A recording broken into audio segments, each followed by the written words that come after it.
God, this Saturday was amazing. We got to see Aleksa and Aidan, two of the top tier players of Kill Team, show us and reveal in an exhibition match for Kill Team 3.0. My God, whenever you get to watch these type of players and playing this type of high tier, you know, playing, and just even in an exhibition game, they were playing so precise. It was amazing to watch. And guys, when you get an opportunity to watch that, go check the video. They actually still have it up on it.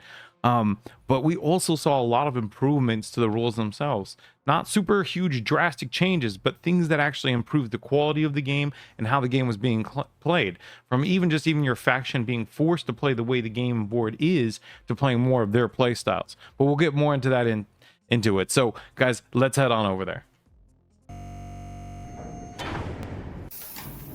So guys, as we looked at all the rules, we're going to kind of go over the different variations and changes that we saw, and we're just going to list them. I broke them down into sections so they'd be a little bit more easier, and hopefully you guys, you know, can follow and understand what I'm talking about. But here we're going to take a first crack, guys. The biggest change that we did see was into obscuring and smoke. These things were actually pretty big, because if you remember, obscuring created a lot of issues for the simple fact that it created what we know as a dead zone. These dead zones meant that if you were just about out of an inch while still being in 2 inches, you received no cover and you had no obscurity. That sucks, dude. That's like a real stupid rule, because it literally created so many fights and issues. I'm pretty sure there was like some fist fights or brawl.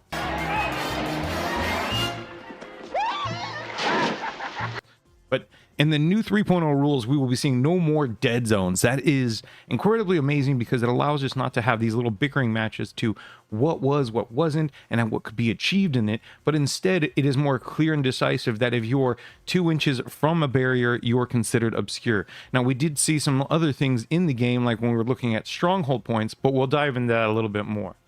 Also, when you're in obscured mode now, you can actually have yourself all crits become normal when being shot at, meaning, so if somebody rolls at you for a shot and they hit those crits, you're straight up going to be like, well, now they're normal. Okay. Boom, done. And I like that, because it adds the part of more of a thematic that it's not for sure these guys are in cover and they're not going to hit Deadshot unless they have something that really targets you. And to me, I like that part of the play. But it also goes into the defender can actually discard one successful attack. Like, dude. And like, it's playing in the chance of both sides. So I really, again, it's playing more into it, which I appreciate the most. Is like you're seeing this new evolution to how you're looking at this being viewed, instead of it just being a one directional, like, hey, this is how it happens. It kind of adds a little bit more wonkiness and not a for sure dead set, which can result in a lot. I mean, we saw in the gameplay between the two that it was providing a lot of great interactions behind it. Now, the smoke is a huge point, a part of obscuring, where people had issues with it, but now that it's more clearly defined, we'll see that smoke deactivates instead of at the end of the turning point, because a lot of the issues that came from it was that at the end of the turning point, if you had somebody behind it, was obscuring or using it, that turning point left them out in the open. Now, with it being D3 activations, you can now make a little bit more cheekier plays while still having that cover and still moving that agent, or if you're pressed for other things, making a little bit more dicier what you make the choices of. You know, I appreciate it. But also with smoke, a new thing they got is that you're obscured unless you're within 2 inches of it. And again, that applies to its own kind of sense, that we did hear some variations and rules, but the changes themselves, it actually, and what I was hearing from the discussion, I could be wrong on this, is that it would play the same way as kind of basically having cover, where it's the defender, still discards one successful and all crits become normal. But again, that was discussion. I could be wrong, but who knows, But now let's head into the next one. So now, as we discuss more about terrain, we're going to get more into the discussion of the different types of terrain and things that have been changed with it, like Stronghold. And we're also going to discuss the vantage point, because there wasn't too much change to vantage, but there was actually some cool, interesting ones. So with Stronghold, we saw that there is the new terrain that comes with Hive, and with it, in High Storm, we see that they had a little parameters, little difference, like half walls. There was the decision of visibility and non-visibility, which was clarified later within the game if you watch it more. But the biggest points being that if anybody's within these walls and it's considered kind of like into the dark, a little compound, any weapons that are carrying any blast or torrent get a 5 lethal up while shooting in. Now that is huge because it's kind of like you're flushing out a bunker.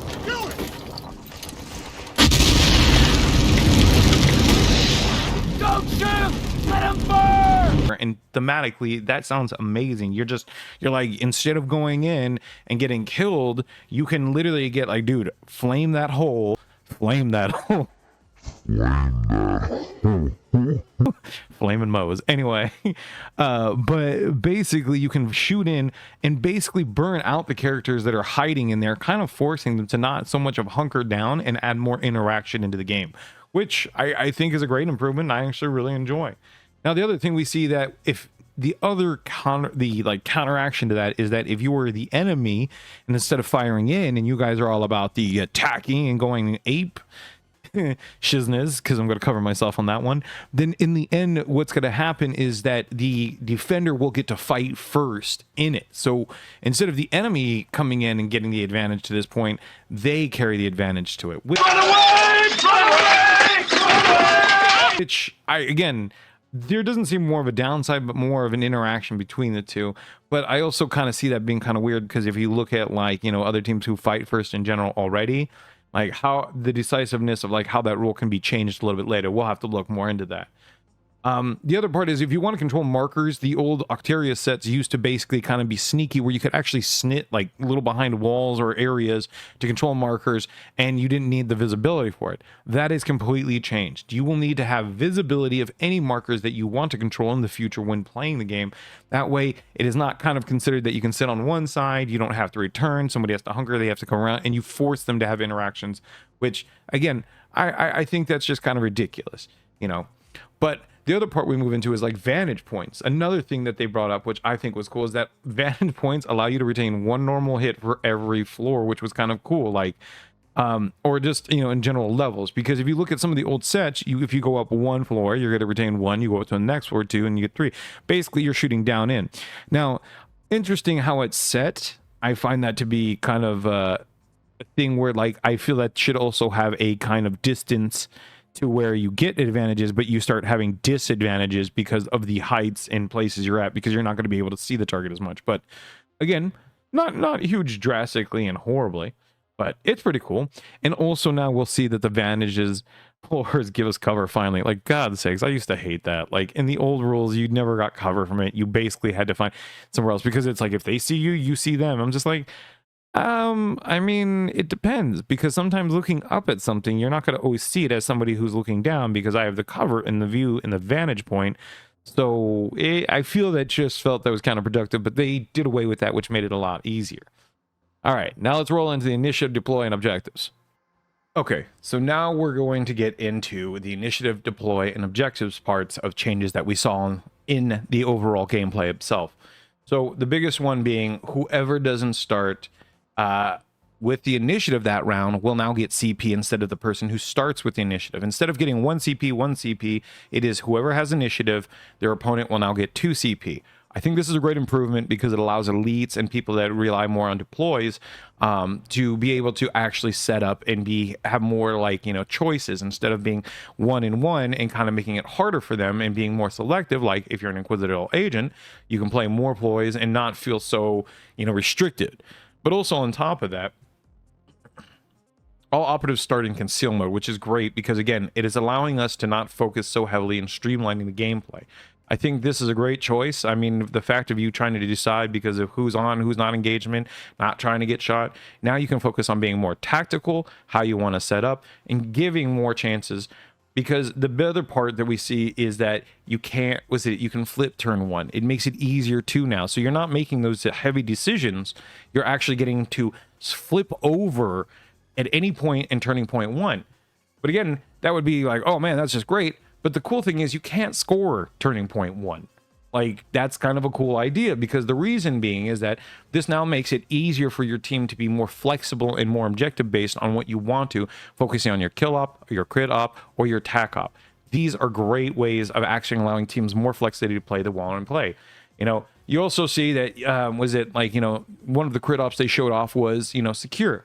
Now, we went back to the point of that you can only score, 2 points for these kind of things, which is, the big part is that you can only score, really score 2 points off your crit ops, your tac ops, or your kill ops. These are actually really cool too, because being able to only score 2 points, like we saw in secure, if you secure the point, you get a point. But if you have more secure points than your opponent, you now get another point, giving you 2 points, allowing you to score. Now, say if your opponent realizes, oh my god, I can't get that point, and secure it, they can now play off their tac ops and kill ops, offering more flexibility and more the advantage of those teams. I think this is a great improvement. I think that they really took the great idea on this one, because it doesn't allow certain teams to take advantage of certain points that they have in scenarios, but allows teams more of the flexibility and kind of overall, I think, balancing it out more, because that's the biggest point, is we want to see a general balance. And the last part is you get 1 tac op, and instead of out of the 3 you usually had to choose, you now get to choose 6. So you can choose only 1 tac op per turning point, and it gets to be out of the selection of the 6. That to me, I think that's again cool, because it offers the flexibility. These improvements, I kind of went down in a machine gun way, because they all affect generally of how you're playing. The play style of each team was very hard to play, because the objectives that were given tac ops or certain things didn't allow those teams really much options, didn't allow them to kind of, exceed more where other teams are. And I think these improvements, we'll be seeing a lot of different people's teams play differently and have different strategic values. And overall, I mean, how could you be mad at the fact that now teams are all going to be more of a flexible play style that you can enjoy? I think that's really cool. Now, the last thing before I let you operatives out of here is we're going to go over the last great change here, is that they've added a thing called COUNTERACT. Or not really added so much, but they changed basically the name of Overwatch to call it COUNTERACT. It is supposed to still kind of highlight and still have some of the attributes, but actually with none of the negatives in it, which I think is great. The first part being operatives are now called expended, to illustrate that they have been kind of exertive. They've done some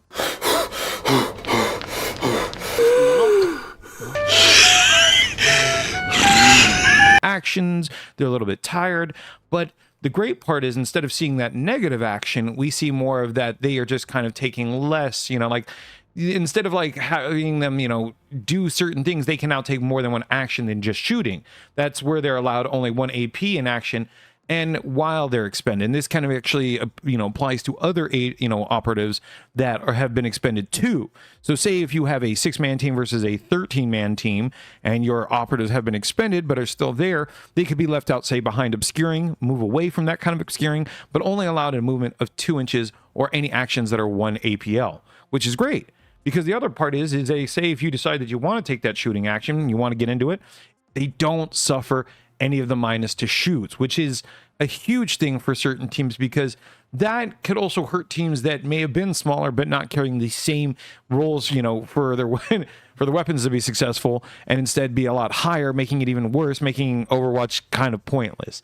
And this, we now see that diversify and offering more opportunities. But the other thing is you can only move 2 inches away, so if your guy's expended, he moves into something, he can only move 2 inches. So we see that as they're expended, they are kind of not like hurt badly, as we've seen them before, of Overwatch used to kind of illustrate, but more of that they're just a little bit tired, and not so much of like, oh god, I can't shoot over, I can't see straight. Like, they didn't perform those crazy actions. They were just like, yeah, I'm a little bit tired, but and it kind of makes it kind of even keel to helping out teams that have lesser units than the other operative teams that they play against. So I mean, but these are just changes that we see generally overall. But what do you guys think? Do you think, changing it to COUNTERACT is a better idea, or do you think, the rules implemented are better and just should have kept calling it Overwatch? What's your guys' thoughts? So to wrap it up all here for you guys, we're going to just say this seems like a lot of great improvements. Even though these are not the full rules for the tac ops, crit ops, we haven't seen everything completely announced. I think we're seeing a lot of good overall improvements in the game from what we saw in 2.0 to now. I mean, like, it's really hard to kind of say that this game is not improving and generally adding more thematic ideas to make it even cooler. I mean, the fact that smoke grenades come up, they go away in like 3, it's almost kind of like they came up, oh, now it's starting to sputter out. We better, start being more concerned about it. that idea from the vantage points giving you just even, you know, to retain a normal, like, you know, successful hit, like, I think these are all very indicative to the idea of what they had for the fast-paced action, and I think it adds a lot more dynamics. Allowing the teams to be more free-flowing to their play styles is the key thing that I think a lot of players will be happy about, because I now get to play the way I want to play with the teams and not have to always be, you know, focused on like certain points and going like, oh, I have to go get that victory point, I have to secure, I have to do this. I'll be more able to actually move with how my team operates, which we saw with the Vespids. They did pretty solid. I mean, Jesus, man, like in that game I was just impressed by just how effective these two players were, but got to see these rules actually played out in a more clarified way. Now, this isn't all the rules, I know that, trust me. This is just a broad general sense of what we have so far. What are your guys' thoughts? Do you think these improvements are actually great, and do you think they're actually going to improve the game, or do you think these, you know, improvements aren't? Do you think the quality of life is getting better, and do you think this will be a lot easier for people to onboard and actually start playing when High Storm comes out? I generally like to know. And as usual, guys, Hunter X out. See you guys later.